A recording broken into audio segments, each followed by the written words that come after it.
What is up, mansion builders? Welcome back to Assisted Living Investing. Today, I want to talk to you about getting a massive loan in order to build an awesome assisted living mansion, right? You could build a product like ours, new construction. You could do a big home conversion with this.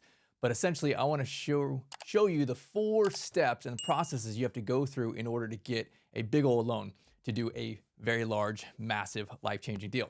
Myself and Laura, we have an $7 million and change loan, and it's an SBA loan with a pari passu second position to go past the 5 million. We team up with people around the country. We have partners who are doing loans from about 2.5 million up to about $8 million. And some are 7A, some are 504. You can go different ways on this. But the principle is all going to be the same, right? Here's the ducks you got to get in a row in order to do one of these loans. And it's awesome because what we're going to be talking about is how to structure either using SBA or, a 7A, a 504. You can even do this with commercial. Sometimes you can have a 7A in a second position to cover a lot of the soft cost. So when I say it's like, we did a $7 million loan, actually a lot of those funds, well, most of it went into construction, but we borrowed, an extra $1 million or more going towards all of the soft costs, right? The safety net, the working capital, the marketing dollars, all of those kind of things, right? We were able to borrow money towards that. And so it allows really normal people, honestly, like, teachers and nurses and business people that are not multiple millionaires in order to do a massive deal like this. It all goes back to the way you structure. And so you can do awesome things if you have the right things in a row. And it's honestly not for everyone, right? You have to look good on paper. You have to have experience that is applicable. That's why a lot of times we partner up with people and we fill in the gaps, right? You'll meet with our lenders. They are very comfortable lending to people who have holes in their resume, never built an assisted living, never operated an assisted living, because that's what our team does. So you do have to have all your stuff in a row. But for people who look good on paper and have some applicable experience, here is what you should consider. And this is really kind of 4 steps on this. So as you are going and you're identifying land, some kind of property you want to build, it might be a structure there that's a big home conversion or a remodel. What you want to start out with first is you have to get all of your plans together. So that's the first thing, right? So plans are a number of different things, and that's architectural, that's structural, that's MEP, and that's civil. Really those 4 things. And I would say you kind of go in that order, right? So you have a piece of land that you've identified. We went and bought our land. So we bought 7.6 acres, and I had an investor come and we just bought it in cash. So you can do all of these things, right? You can have investors on the front side come in, take down the land. So now you've owned the land, you have possession of it. Or I'd say probably half of our partners, they don't buy the land up front. You'll get a longer escrow period. And for vacant land, that's a lot more common. So you might have, 4 to 9 months of an option period as you're going through due diligence, as you're getting plans and permits and all the things ready before you actually buy the land. And you just buy it with the one loan. You buy it with your SBA loan, which has the takedown and the construction all rolled into one. So either way, there's 2 options on this, but it does take time. And so with that, it's plans. Now, we had possession of our property, and I had this vision for what I wanted to create of my mansions. I first started with the architect. So I think that's where you start, right? You start with a 2D drawing of your floor plan. Here's what we're creating, right? Ours are 10,000 square feet. It's 16 private rooms. They all have their own bath. They're large rooms. They got a fireplace. They're chandelier, gorgeous rooms, massive, gorgeous upscale mansion, right? So we build these and we scale these across the country. So 10,000 square feet, the architect will put the floor plan together. You'll go back and forth and you'll approve all of these things. You'll have comments. You'll be like, no, I don't like this. Let's change this. Okay, he'll make sure it's all ADA. He'll make sure it's all compliant, all the different things with your local code, considering, actually your state, your city, and then also your fire marshal and potentially the licensure too. Your licensure may have requirements. So all of these things have to go into account here. So now you have this 2D floor plan, right? And then their job is to take it up and make it 3D. Right? So then they're adding in all of the walls and the windows and the roof pitch and all the different things. That's what the architect does.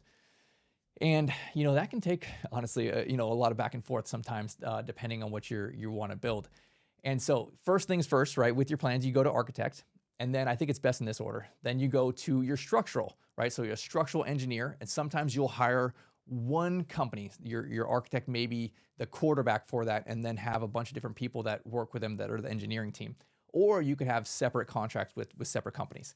So your structural now takes that. Here's the architectural plan. We have walls here. We have a roof here. They're going to look at all of the load stuff and say, how do we make this building stand up? How do we make it, storm and wind and hurricane and all these things proof, right? Earthquake proof, all these things, right? Where's the load bearing walls? What kind of beams and headers and all those kind of things need to go in there? So that's what the structural engineer needs to do. You have to have the architectural stuff done for the structural to do that, right? It would make sense. We're going to hold up all the walls and everything. So then from there, you go architect, then structural, then your MEP. So that's mechanical, electrical, and plumbing. So that is another engineer. And these structural and MEP might be around the same time. It could be structural first, then MEP, but sometime around that time. MEP goes and says, okay, well, now I have my building. I can see where all my attic space is. I can see where the beams are. I'm going to make all of the things that are unseen go and work. So that's all the electrical stuff. Where are the panels going to go? What kind of wiring? Is there sub panels? Where is all that kind of stuff going to sit? Then the HVAC stuff, right? Like where is all of the ducting going to go through the attics? Where are you going to put your units? The plumbing stuff, where are the drainages going to go? And they all have to, be gravity fed and all those kind of things. And how does that going to connect to the city's utilities or connect to a septic system or all of those kind of things, right? So that's what your MEP engineer does. The fourth one you have to get together for your plans is your civil engineer. The civil engineer takes the building, right? They take the file from your architect and they're going to drop it on your piece of land. So they'll have a survey, they may do all sorts of studies with your land, soils tests, how, what kind of soil do we have there so that we can say, here's what our foundation looks like. That might be the structural, that might be the civil. I've seen it both ways. They'll be able to say, okay, well, here's your building sitting right here on your land. Now we need to drain the site, right? So that it doesn't flood. We may have ponds, we may have other things like that. Where's the parking going to go? Is this parking ADA? Is it compliant with city codes? Your landscaping stuff, maybe a tree plan. You may have to, do all sorts of different things as you turn onto the property, maybe a driveway permit. There may be like road studies. Do you need a deceleration lane? So all of these things, right, I had to do, and there was a kind of a lot of lessons learned going through that.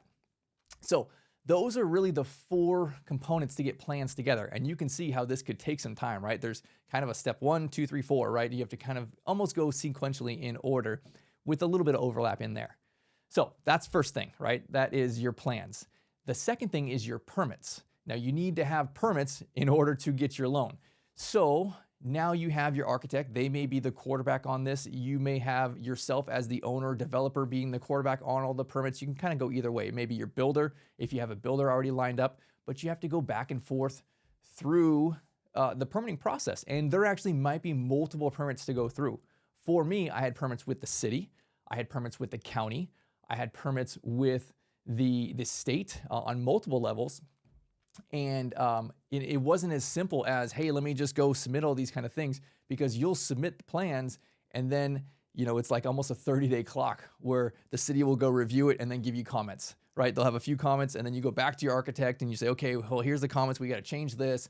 Okay, we have to show more calculations like this, right? This should be fine, but we have to prove it and show the math and the numbers, all that kind of stuff. And then you resubmit a month later. And then they, take a week or two and they nitpick it and they send it back to you. Okay, clarify this or change this or whatever, right? And it kind of goes back and forth. And hopefully it's just 1 or 2 times, but sometimes it can take, a good amount of times, and it might be a month between each resubmittal on these kind of things, right? So you're going through that. For me, man, I had to go through, it took me a few months to get through the city as I'm going through my permits. And then the other thing was I happened to be over an aquifer and I was having a well. So in order to do that, I had to pull these permits with the state. And that probably took another, 4 to 6 months to pull the state permits. But I couldn't finalize the state permit until I had my other things done from the city. So it was almost like I had to get my city permits, and then I had to go take that and send that to the state.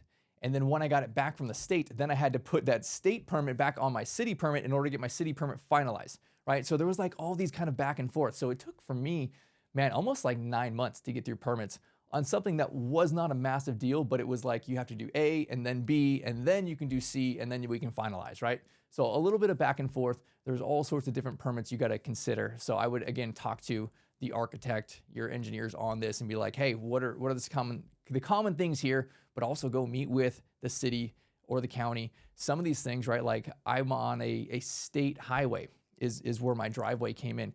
So not only did I have to get a driveway permit from the city, I had to go and talk to the state, and the state maybe do a deceleration lane.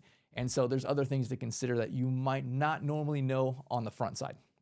So that's the second thing, right? You got your plans and then you got your permits, and that can already take a couple months. The third part about this is your hard bid. So you need a firm, pretty detailed bid from a builder, and that builder usually needs to be approved by your bank. And so when I say like a firm bid, I don't mean like, hey, we're going to do this for $300 a square foot. That's not a firm bid, right? That's your starting estimate. And then you go from there and you'll get, 20 subcontractors bids, right? So I want to see line item by line item. Here's what it costs for concrete, for framing, for paint, for electrical, for plumbing, etc. All the way down the line. There's probably 20 or 25 of them, these numbers here. And it's not as easy as it sounds to get a builder to go and bid your product, especially if it's multiple millions. It was about $6 million for me in construction cost. And that was for 2 mansions and a lot of site work that went into that. So man, I probably reached out to 20 or 30 different builders. I reached out to residential builders. I reached out to commercial builders. I kind of found a sweet spot with people that were right in between. They would do like light commercial stuff. They would do a dentist's office, right? So it's still stick frame, but it has some commercial components to it. You could for sure go and do custom home builders. Just check on, the fire suppression stuff. They're probably not used to that. And then if you have a lot of site work going on there, if you're bringing in utilities and it's far from the city, you're building on a neighborhood, man, that might be above what a custom home builder is comfortable with. But essentially, we are building just very large custom homes and then adding in a few layers of commercial things like fire suppression, fire alarm, and then all the utilities to go into that. So you could look at either one. But man, I reached out to so many different people, and I think because my project was big and had a lot of site work, I scared away a lot of the residential builders. They were not comfortable with it. And then on the commercial side, man, the heavy commercial builders, they were trying to charge me an arm and a leg. They were looking at really big jobs, and I was probably a small job for them. So it was kind of two sides. I was kind of in the middle. So I had the guys that I was too big for and the guys that I was too small for. The lighter commercial builders are who I kind of found a sweet spot with and knew what I was doing. They had relationships with subcontractors for fire sprinklers and people for underground utilities and all those kind of things. And as you're going through this process of plans and permits, you can now start taking the drafts that you have and starting to shop these with builders. You're not going to have a hard number yet. So for me, I probably reached out to these 20 or 30. I only probably had half of them respond to me. So let's just say I had 15 people respond to me. Of those 15, I met with them. I had a phone call and an email first, probably went from 15 to 10. I probably met in person with 10 of them and then started showing them, here's my plans. It's not finalized yet. I don't have permits yet, but this is what it looks like. And we started going through different things. And then that just continued to whittle down from there because you'll get an initial number of price per square foot. And they'll say, hey, it's $300 a square foot. And that's not a real bid, right? That's just, oh, I think I can do this for $300 a square foot. And that leaves me a lot of profit in there. That's kind of what that number is. To get a real number, you have to go subcontractor by subcontractor by subcontractor. And it's a lot of work for these guys. So I think it's almost like a funnel, right? Start with talking to a lot of people and then, meet with half of them people. And then from there, you'll find, 2, 3, 4 guys or ladies that you're kind of like, oh, okay, this could be a good fit, right? They fit into what we're doing. We have the time for this. They're interested in it.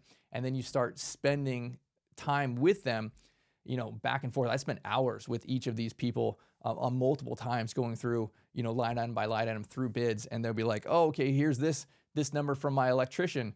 And they're like, oh, well, we have, this commercial electrical, and we have this over here, and we have this transformer. I'm like, bro, no, we don't need any of that kind of stuff, right? So you spend a lot of time dialing in the scope of work so that you can get very, very clear and granular with your builder so they can go and relay that information, because otherwise you'll get crazy high numbers because they'll just take worst case scenario, right? So they don't want to underbid it, so they will overbid it on those kind of things. And so as you're going through plans and permits, that allows you to find and kind of whittle down to one of these builders. And I was right there, right? I'm going through this process. I had my guy, and we had pretty much a hard number. We were probably 95, 98% of the way there, right? And man, I had actually paid him a deposit of $20,000 because I had some delays on my side. So he's like, oh man, I got to go back and reprice this and all these kind of things. And we've been working together for months on this, probably 4 months, dialing this thing in super close. And then what happens? We were about to sign contract. That company sold. That construction company sold to another guy who was just not interested in my project at all. He didn't want to do it, right? He was focusing on custom homes. He didn't want to do this, which is kind of hybrid commercial residential. And so now I was back to square one. I lost my 20 grand. So there's a lesson there. Don't do that. Lost my 20 grand. And I'm literally like at the very end of this, about to sign loan docs, and my builder is gone, right? So now I'm back to the drawing board, scrambled. It only took me a couple weeks. I, again, went back out, called a bunch of different people, got 3 back on the line, and then went quickly through that because I had now very, very detailed scope of works, and I had a whole bunch of bids already from some contractors that I could dial this thing in. And so picked a new builder. From that position, right, you kind of get your terms situated, send that to the bank. The bank will approve the builder. So they're going to look at your builder's tax returns, W-2s, they're going to check references, they're going to look at their job history. Is this deal too big for them? Do they do something totally different and this is not in their ballpark? Make sure that they are not too small, not a one-man show, and that they have their financial stuff together. So the bank approved my builder. So that put me now through 3 different parts. I had my plans done, I had my permits ready to go, and I had a hard bid. At that point, I said, hey bank, hey, we're looking good. And now this is probably 9 months through this process. And by the time I'm 9 months through, I'm continuing to get finer and finer on my numbers and sending that back to the bank. And they initially at very beginning of this process gave me a proposal, and that's what it is. It's just a proposal. It's not a hard commitment. And they say, okay, Brett, based on the numbers you're giving me, this is what it looks like. We be at roughly this interest rate with roughly this much down, and here's how everything would go. And month by month or so, I would continue to dial in these numbers and send that to the bank, and they would give me a new proposal. This gave me time to negotiate with the bank because I did not just talk to one bank. I talked to multiple, and then I'd get proposals from multiple and then send them to each other in order to essentially negotiate these rates down. So I got a very, very competitive rate. My bank told me this is the most competitive rate that they've ever seen in at least the last 5 years, right? Because it's prime plus a certain number, and that was the lowest amount they've had above prime in 5 years. So this is what it looks like, right? I got very, very close. I had those first 3 things done. My proposal was pretty dialed in with the bank that I was looking to go with. And then the last thing is, number 4, you order your appraisal. So we had a commercial appraisal done. Man, I want to say it cost about $8,500 or so, and I got it back in about 3 weeks. And so I think this is a drastically underappreciated part of this step. The appraisal is huge. It is a make or break on your deal a lot of time. If your appraisal comes back strong, boom, everything glides through and you sign docs and you close and you're fun and it's good. If your appraisal comes back poor, it's almost like your deal might be shot, right? Like you're back to the drawing board. So you got to put in a lot of time and effort on the pre-work. I almost call it like homework. You're doing the appraiser's work for them. So I went ahead of time and I re-secret shopped. So I went back to all of my competitors in my market that had the same type of product. So end of life and memory care and a luxury place, right, with private rooms. And I researched all these things and I wrote out this whole report. It's essentially a market analysis. Your appraiser is going to do that, but I went and did his job for him. And then I intentionally met with him. He tried to do it virtual. And I said, no, bro, that's not going to work. I will get somebody else. I want you to come out. And he actually flew out from like Georgia to Georgetown. And I met him on our land and we walked through it. We walked through the land and then I took him over to our other assisted living, Platinum, and we walked through that. And we sat down for an hour and I showed him all the plans. And I said, here's why it's going to be so awesome. And we're going to have these, great room with like walls that are 20 feet high glass. And it's going to be the most gorgeous thing with the library and all those kind of things. And I sold this guy, like, this is going to be the best thing in our market. And here's what our market looks like, right? And it happened to be that my land was only 8 minutes away from Platinum. So it was like, okay, I already know this market. We're charging $8,000 over here. And these rooms over here are going to be bigger and better and all the different things. So we are able to get comps. So he'll pull comps from this. And honestly, it's not like residential comps where they're going to look at a half mile to a mile. Man, they looked from, hours away. I had comps from, Dallas and other places because there's not a lot of things that are recently selling in assisted living that are apples to apples like this.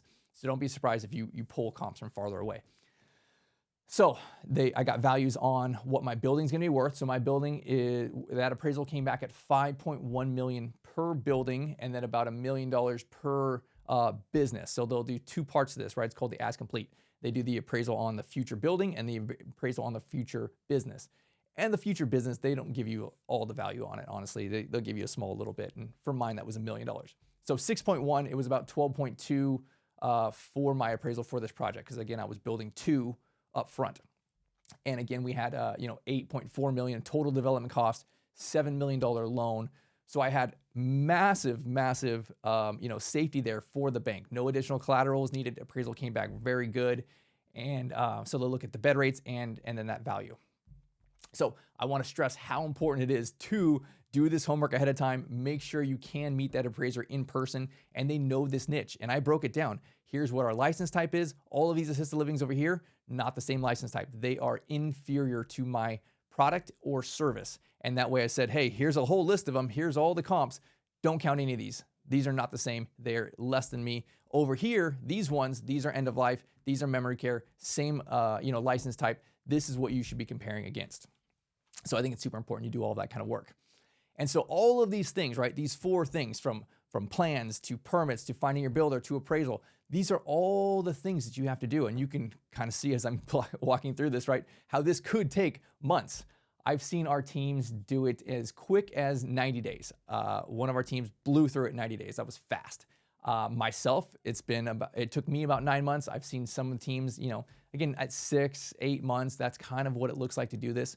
So that means on the front side, as you're looking at land, you need to decide, am I going to look for land where I can ask for a long escrow period, right? And you're probably not going to ask for, a year-long escrow, but you might say, hey, you know what? I need this done until, right? There's not a date, there's not a number of time until I get all of my, things done, plans, permits, etc., right? Or do you know up front you have the cash and you can go buy the land because now you can have possession of it. You can take the several months that it takes to get all your ducks in a row and do that. Or, are you raising money on the front side like I did? I brought an investor partner from really day one and said, okay, cool, here's what we're gonna do. We're gonna buy this land over here and then I'm gonna do all of this work and we're gonna get the bank stuff together. So there's kind of a lot of stuff there, but man, I'll tell you what, so worth it. And I really like SBA, as specifically I did a 7A because it's just one loan. I don't have to go and refinance after construction is done. It's one long-term 25-year loan, fully amortized. It's 25 plus 18 months of construction, right? Fully amortized. It does have a 3-year prepayment penalty. So, I'm probably almost 2 years into my loan. We've built our first 2 mansions. I'm going to wait probably about 1 more year and then I'm going to refinance, right? I'll have my SBA loan. I'll refinance into a local commercial bank. I'll have lots and lots and lots of equity. So I'll be able to do that with and then roll some of that equity into my phase 2. So not raise an extra investor capital, not come out of pocket with any capital, but be able to fund probably another $4.5 million to build my next 2 mansions and have a really $30 million deal. And so this is what we encourage a lot of our teams to do. Not necessarily start with 2, but start with 1. Right, you'll have a couple $1 million of equity and then wait a couple years, you'll get your tax returns, you'll get experience, you're gonna look super strong to banks, and then you'll be able to roll that equity, refinance, roll the equity into phase 2 without raising more investor funds, without diluting your equity position. And then again, you start again. And then you can, sometimes you might have 5 or 10 acres, then you roll building number 2 and do phase 3, right? And just keep doing that until you build out this massive, massive project. So you could do it like that. You could just do 1 mansion, totally fine. Most of our teams are still hitting about $40,000 a month of net profit to the team. So sometimes it might be, 30, 35,000 net to them as the operator, which is still a lot of cash. So there is a massive, massive opportunity in every single state. You can do this. It does not matter the zoning type. You can go every single city, right? If you can build a 60 bed in that city, you can build a 16 bed in that. Right? So usually the biggest challenge after people wrap their head around, Oh, I don't have to do residential zoning. No, you don't have to do residential zoning. You can do commercial, you can do mixed use. I bought agricultural land multiple times and had that rezoned to commercial, and it was no big deal, right? City by city is different. Once you get past the zoning part, the biggest challenge is the funding. How do I get this? I spent $0 of my own money. I did 100% investors, right? And it was about 1.4 million in investor capital to do mine. A lot of our teams, 300 to 500,000. You're going to build one mansion. A lot of times it's just 10% down. Sometimes it's 15% down, 3 to 500 grand. That is super easy to raise from investors. This is the path in order to do the bank funding, specifically if you do SBA. So as further homework for y'all, right? Lots of things here. I have on our website, assistedlivingmansion.com. There's multiple courses. One of them is my funding course. It's super in-depth. There's 26 lessons there going through everything I just said, a lot of stuff on raising money and investors and a deal structure and all that kind of stuff. So I'd encourage you to hit that. It's, again, totally free. My goal is to help people think bigger in this assisted living space, right? Too many people are thinking small. They're doing like, how do I buy this 4-bedroom and convert the garage? That's not going to get you anywhere, right? Let me show you how to do one massive deal. It's life-changing.